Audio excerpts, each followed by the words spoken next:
Muy bien, y aquí vamos avanzando. Hablábamos hace un ratito y desde ayer que estamos comentando lo que tiene que ver con el documento firmado en Washington por los representantes de Estados Unidos, Armenia y Azerbaiyán.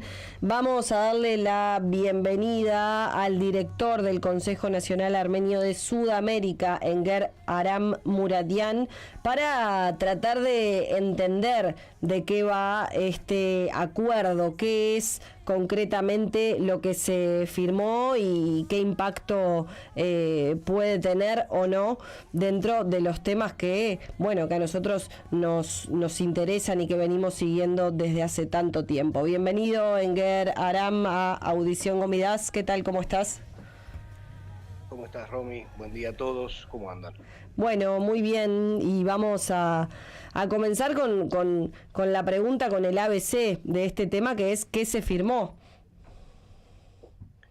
Bien, hay que separar dentro de lo que se firmó el día de ayer, entre lo que es sumamente claro y preciso y lo que todavía tiene un tono muy vago.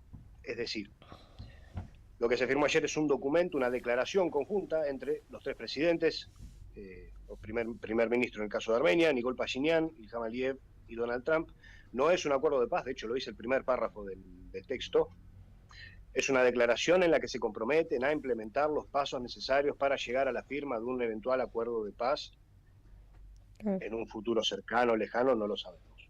Pero como gestualidad era algo que el gobierno de Armenia venía buscando hace mucho. Lo que es grave y lo que nos tiene que preocupar a todos tiene que ver con los puntos concretos de este documento, que son de implementación inmediata, que tienen que ver con el retiro y el pedido del cierre del trabajo de la Organización para la Seguridad y Cooperación Europea, el Grupo Minsk, que copresidían Francia, Rusia y Estados Unidos, que es el que tenía el mandato, tiene el mandato desde el año 92 para encontrar una solución pacífica al conflicto. Y cuando hablamos de una solución, implica el bienestar y la integridad de los armenios de Artsaj, que fueron expulsados en septiembre de 2023. Todo eso queda por fuera de la discusión. Es una de las cosas que tiene uno de los puntos que tiene una implementación muy concreta, a diferencia del acuerdo de paz. El acuerdo habla de integridad territorial, pero no habla de cuáles van a ser los límites, no habla de retiro de tropas, no habla de cuáles son las condiciones en las que se va a dar esa delimitación o esa discusión. Recordemos que Pashinyan tuvo un intento de una delimitación en la zona norte de Armenia que fue bastante nociva, que implicó cortar pueblos por la mitad, entregar territorio soberano de la República de Armenia en una sección de la frontera. Queda todavía todo el resto de aquello que quedó a partir de la ocupación de Artsaj en contacto directo con la frontera con Azerbaiyán.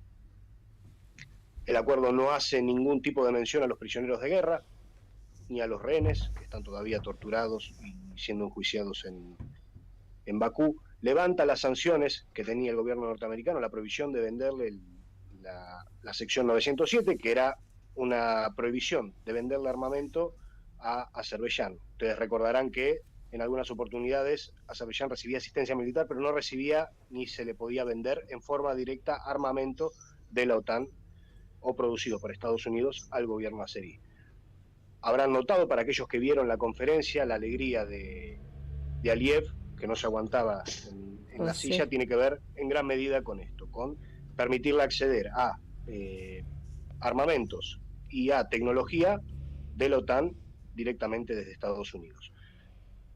Si bien tenía desde antes de 2020 y a partir de 2020 con mucha más fuerza un vínculo profundo con Israel y con Estados Unidos, donde accedía a tecnología de la OTAN que tiene que ver con radares, inteligencia y algunas tecnologías, esto pavimenta un poco el camino de Azerbaiyán a acceder a tecnología que tiene los estándares de la OTAN y es producida en Estados Unidos y en ningún otro lugar.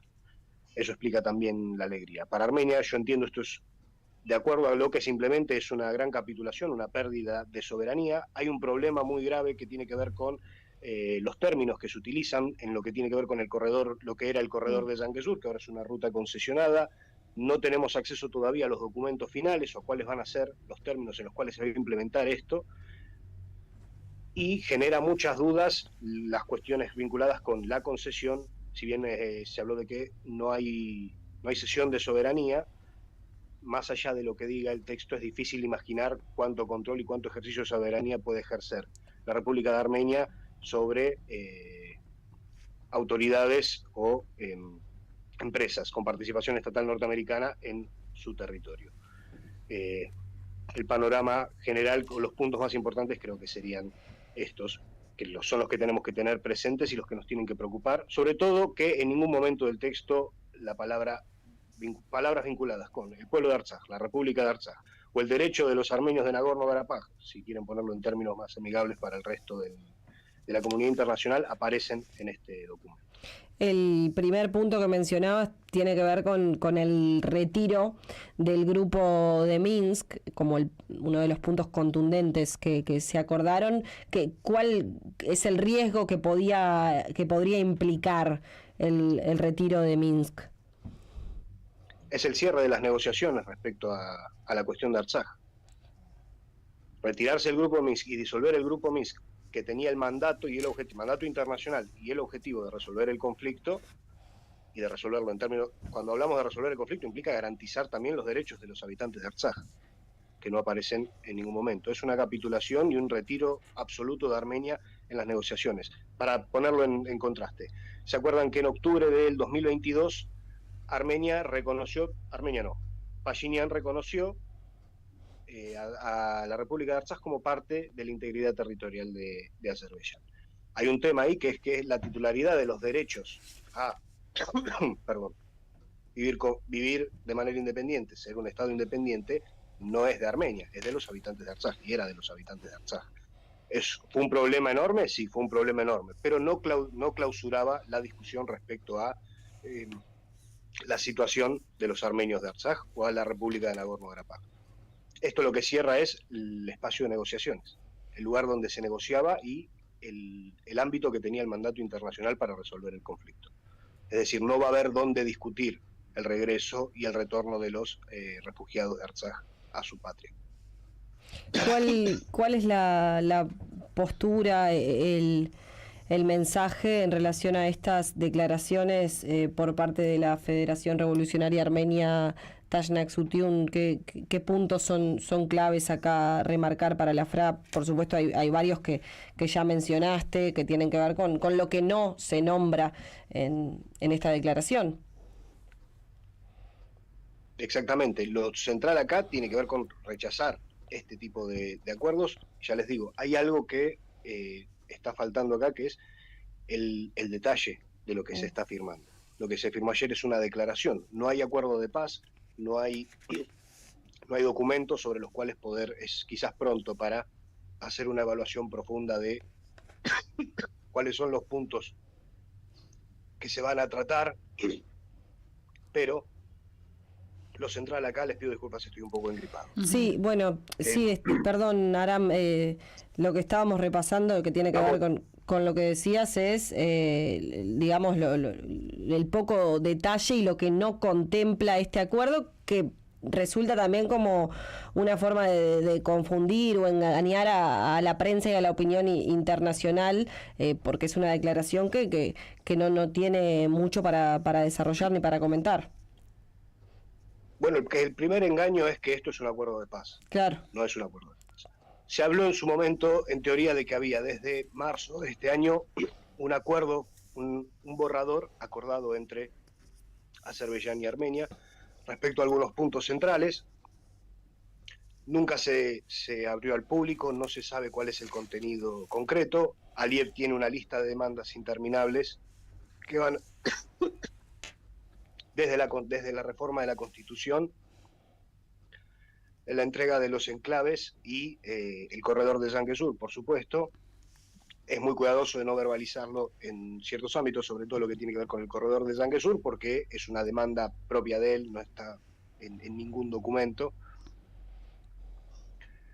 Pero acá lo más importante tiene que ver con la cantidad de concesiones que recibe Azerbaiyán de manera concreta, incluso en el borrador a cambio de un papel para Armenia, que lo único que le garantiza es cerrar el ámbito de discusión de lo de Artsaj, entregar parte de su soberanía en lo que tiene que ver con el sur del territorio, en términos que no sabemos cómo se van a implementar, porque la realidad es esta, no está claro en esa declaración cuáles son esos términos, más allá de que hay otros acuerdos, creo que son 3, si no me equivoco,